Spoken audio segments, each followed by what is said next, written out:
Hi అండి, నమస్తే. Welcome back to our channel.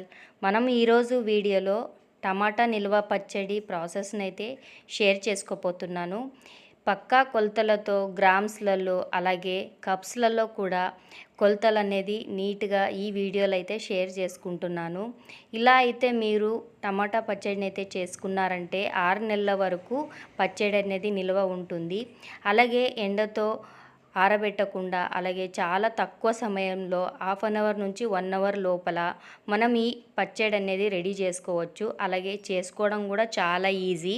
First అయితే మనము ఇక్కడ అర్ధ కేజీ టమాటాలతో నేను ఈరోజు వీడియోలో పచ్చడి ఎలా చేసుకోవాలనేది చూపిస్తున్నాను. ఇలా హాఫ్ కిలో టమాటాలను తీసుకొని బాగా కడిగి ఆరబెట్టిన తర్వాత ఇలా పెద్ద పెద్ద ముక్కలుగా కట్ చేసి పెట్టుకోవాలి. ఇక్కడ మనం తీసుకున్న అర్ధ కేజీ టమాటాలకు 50 గ్రాముల వరకు చింతపండు అనేది పడుతుంది. దీంట్లో ఉన్న గింజలు కానీ డస్ట్ కానీ ఏది లేకుండా చిన్న చిన్న పీసెస్ లాగా కట్ చేసుకొని దీన్ని మనము పక్కన పెట్టేసుకోవాలి. నెక్స్ట్ ఒక ప్యాన్ పెట్టుకొని ఆయిల్ లేకుండానే మనము కట్ చేసి పెట్టుకున్న టమాటాలను అలాగే 50 గ్రాముల వరకు తీసుకున్న చింతపండుని ఈ రెండిటిని వేసుకొని మనం ఇప్పుడైతే టమాటాలను ఉడికించుకోవాలి.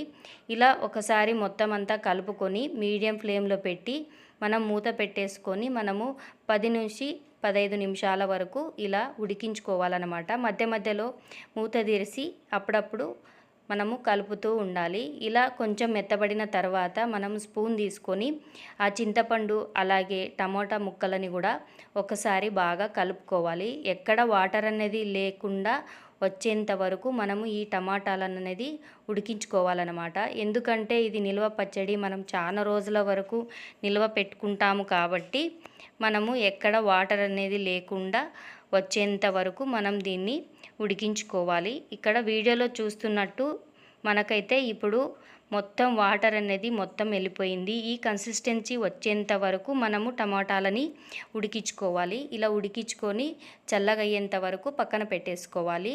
తర్వాత మనము ఒక మిక్సీ జార్ అనేది తీసుకొని దాంట్లో ఆల్రెడీ మనం ఉడికించి పెట్టుకున్న టమాటా పేస్ట్ అనేది వేసుకోవాలి. దీంట్లో మనము 50 గ్రాముల వరకు సాల్ట్ అలాగే 50 గ్రాముల వరకు చిల్లీ పౌడర్ అనేది వేసుకోవాలి. కప్స్ ప్రకారం అయితే 1/2 కప్పు వరకు సాల్ట్ వేసుకోవాలి. అలాగే అర్ధ కప్పు వరకు కారం వేసుకోవాలి. ఒక 40 గ్రాముల వరకు వెల్లుల్లిపాయలు వేసుకోవాలి. తర్వాత ఒక టేబుల్ స్పూను మెంతుల పొడి అలాగే 2 టేబుల్ స్పూన్లు మనము ఇక్కడ ఆవాల పొడి అనేది వేసుకొని మొత్తం అన్నీ ఒకసారి కలిసేంత వరకు కలుపుకొని మెత్తని పేస్ట్ లాగా రెడీ చేసుకోవాలన్నమాట. ఈ స్టేజ్లోనే మనకు ఏమన్నా కొంచెం ఉప్పు కారం ఏమన్నా టేస్ట్ కావాలనుకుంటే రుచి చూసుకొని మనం ఏమన్నా కావాలంటే కలుపుకోవచ్చు. నెక్స్ట్ మనము ఆయిల్ పెట్టుకొని ఇక్కడ ఒక 200 ml వరకు ఆయిల్ అనేది తీసుకోవాలి.